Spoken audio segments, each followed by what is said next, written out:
अस्सलामुअलैकुम, उम्मीद है आप सब खैरियत से होंगे। आज हम देखेंगे question number 11। Company has outstanding 10% debentures of ₹3 lakh on 1 Jan 2017. Company pays interest on 30th June and 31st December. It purchases debentures of ₹40,000 for redemption on 31st March at 102 cum interest. It further purchases for cancellation debentures of ₹60,000 on 31st August at 96x interest. अब question में mention क्या है, इसकी हम थोड़ी सी story जान लेते हैं। 3 लाख के डिबेंचर जो थे वो आउटस्टैंडिंग थे कंपनी के, जो उन्होंने जिनकी वापस नहीं लिए थे लोगों से। अब कंपनी ने क्या डिसाइड किया कि वो 30 जून और 31 दिसंबर को इंटरेस्ट पे करेगी, और फर्दर वो क्या करेगी कि अपने ही जो डिबेंचर्स हैं वो रिडम्पशन के लिए परचेज़ करेगी 31 मार्च को और 31 अगस्त को। ठीक है, और 31 मार्च को जो परचेज़ करेगी वो 40,000 रुपीज़ के होंगे, और उसमें जो है उसी 102 की प्राइस पे उनको परचेज़ करेगी, और उसी में ही वो इंटरेस्ट लोगों को देगी। इसी प्राइस पे लोगों को इंटरेस्ट भी उसके अंदर देगी, मतलब इसी प्राइस में उसमें इंटरेस्ट भी इंक्लूडेड है।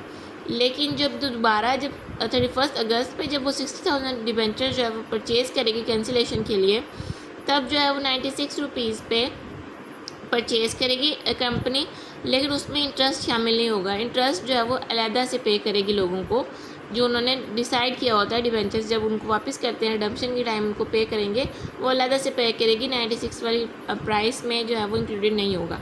फर्दर जब हम इसको सॉल्व करेंगे तो आपको क्लियर हो जाएगा। इसकी हमने एंट्रीज पास करनी है, तो चलिए देखते हैं। अच्छा, क्वेश्चन में मेंशन है कि स्टार्टिंग में 3 लाख डिबेंचर्स जो थे वो आउटस्टैंडिंग थे। ठीक है, उसको हमने बारी बारी 2 स्टेप्स में हमने उनकी रिडम्पशन की है। फर्स्ट जब हमने की है रिडम्पशन तो हमने 40,000 डिबेंचर्स की है, 40,000 रुपीज़ के डिबेंचर्स की है, और जब नेक्स्ट हमने किया तो वो 60,000 के डिबेंचर्स की है। तो इसको हम स्टेप बाय स्टेप देखते हैं। जब हमने 40,000 के डिबेंचर्स ख़रीदे हैं तो हमने डिबेंचर अकाउंट को डेबिट किया कि हमारे पास इतनी अमाउंट से डिबेंचर अकाउंट जो है वो डेबिट हो गया। उसके बाद हमने बैंक अकाउंट क्रेडिट किया। हमने यहाँ पे हमें 40,000 अमाउंट तो गिवन है, ये तो रुपीज़ गिवन है ना, तो हमने कैलकुलेट करना है कि डिबेंचर्स कितने होंगे। तो फेस वैल्यू जो है वो 100 है, और 40,000 को 100 से डिवाइड किया तो 400 हमारे पास जो है इसके डिबेंचर्स की नंबर आ गए, नंबर ऑफ़ डिबेंचर्स। तो अब हम 400 को 102 से मल्टीप्लाई करेंगे तो हमारे पास 40,800 अमाउंट आ गई। ये 102 क्वेश्चन में मेंशन है, आपने देखा होगा। अच्छा, अब ये हमारे पास डिबेंचर्स की अमाउंट आ गई। क्वेश्चन में ये मेंशन था कि 102 के अंदर ही जो है वो इंटरेस्ट की भी अमाउंट इंक्लूडेड है। कम इंटरेस्ट मतलब कि इंटरेस्ट भी इसी अमाउंट से ही हम पे कर रहे हैं।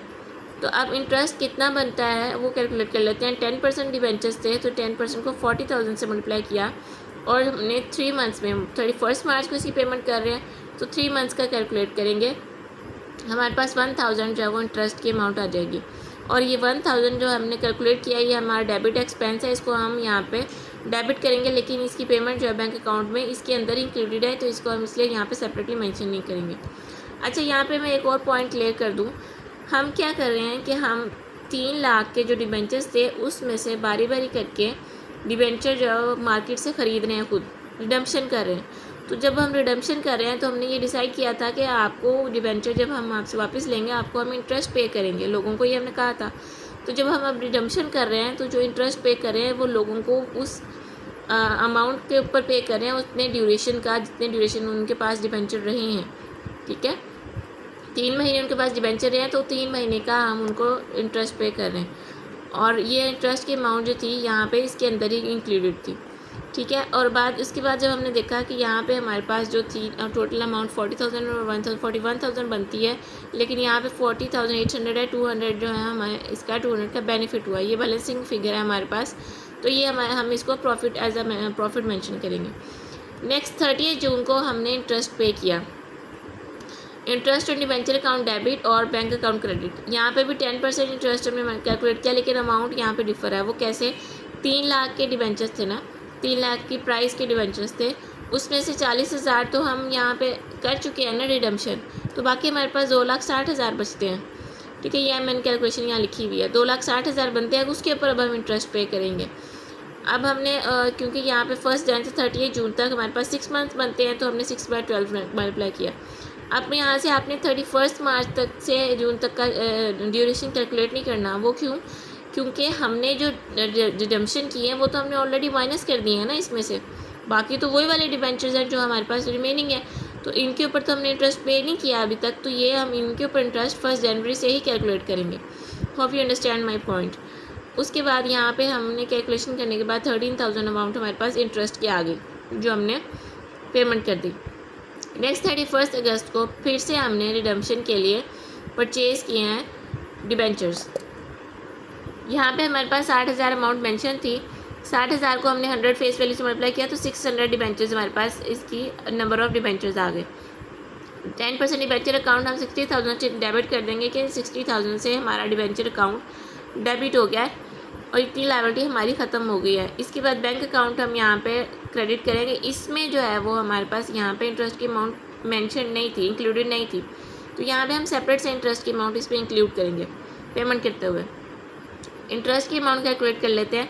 10% इंटरेस्ट है, 60,000 पे है और कितने मंथ्स पे, जून से अगस्त तक 2 मंथ बनते हैं। यहाँ पे हम क्यों यहाँ पे जून से कैलकुलेट करें, क्योंकि ओवरऑल जितने भी बाकी बचे थे डिबेंचर्स उस पर हमने यहाँ पे इंटरेस्ट पे कर दिया हुआ है, उन्हीं अब डिबेंचर्स के आगे हम कैलकुलेशन कर रहे हैं, मतलब पीछे तक इंटरेस्ट पे हो चुका है। उसके बाद हम जब कैलकुलेट करेंगे तो उतने ड्यूरेशन का लेंगे, हम मंथ्स लेंगे उतने। तो 2/12 हमने लिया, 1000 हमारे पास इंटरेस्ट की अमाउंट आ गई। यहाँ पे हमें मेंशन था कि 60,000 जब हम डिबेंचर परचेज़ करेंगे तो हम 96 पर डिबेंचर की अमाउंट पे उसको परचेज़ करेंगे, तो इसलिए हमने 96 को 600 जो नंबर ऑफ़ डिबेंचर्स हैं उनसे मल्टीप्लाई किया और साथ में ये 1000 जो है हमारे पास इंटरेस्ट की अमाउंट थी इसको प्लस किया जो हम उन लोगों को पे कर रहे हैं जिनके पास हमारे डिबेंचर्स थे। 58,600 यहाँ पे अमाउंट आ जाती है। और अब हम जब इसको बैलेंस करते हैं तो हमारे पास यहाँ पे 2400 अमाउंट हमारे पास एज ए प्रॉफिट हम इसको मेंशन कर लेंगे। नेक्स्ट फिर 31 अगस्त को वो फिर से इंटरेस्ट पे करें। ये डेट्स जो है वो क्वेश्चन में मेंशन है, इसका ध्यान रखिएगा। 31 अगस्त को इंटरेस्ट पे करें। अब ये इंटरेस्ट वो वाला इंटरेस्ट है जो कि रिडम्पशन के बाद हो रहा है, तो अब हमने रिडम्पशन वाली अमाउंट को इसमें से माइनस करना है। 3 लाख में से 40,000 पहले हम माइनस कर चुके हैं, उसके बाद ये 60,000 वाली अमाउंट भी हम माइनस कर देंगे तो हमारे पास 2 लाख अमाउंट के डिबेंचर्स बच जाएंगे। अब 2 लाख अमाउंट पे हम इंटरेस्ट पे करेंगे 10%।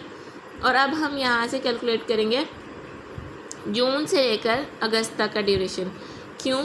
क्योंकि जून के बाद हमने सिर्फ उसी अमाउंट पे इंटरेस्ट कैलकुलेट किया है जो हम रिडम्पशन कर रहे हैं, जिनकी बाकी अमाउंट पे हमने नहीं कैलकुलेट किया था इंटरेस्ट, तो इसलिए अब हम जून से लेकर दिसंबर तक का ड्यूरेशन लेंगे, दैट इज़ 6/12।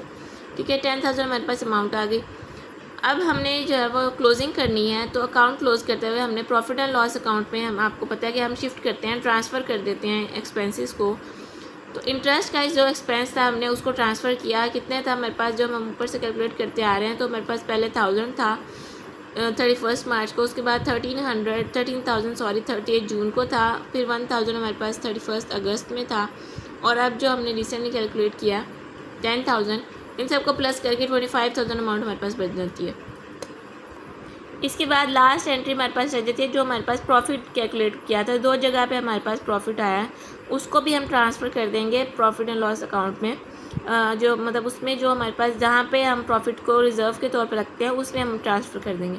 प्रॉफिट जो हमारे रिडम्पशन पे आया था 200 पहले था, फिर इसके बाद 2400 था, टोटल 2600 है। इसको हम ट्रांसफ़र किस में कर रहे हैं, कैपिटल रिजर्व अकाउंट में, तो इसलिए ये हमारे पास क्रेडिट हो जाएगा और प्रॉफिट हमारे पास डेबिट हो जाएगा कि हम यहाँ से हमने ख़त्म कर दिया और इसको ट्रांसफ़र कर दिया है रिज़र्व अकाउंट में। ठीक है, तो ये था हमारे पास आज का क्वेश्चन, और थोड़ा सा डिफरेंट था लेकिन ये इंटरेस्टिंग था, इसको ज़रूर प्रैक्टिस करिएगा। और ये क्वेश्चन पास पेपर में भी आया हुआ है। तो ठीक है जी, अपना ख्याल रखें, अल्लाह हाफ़िज़।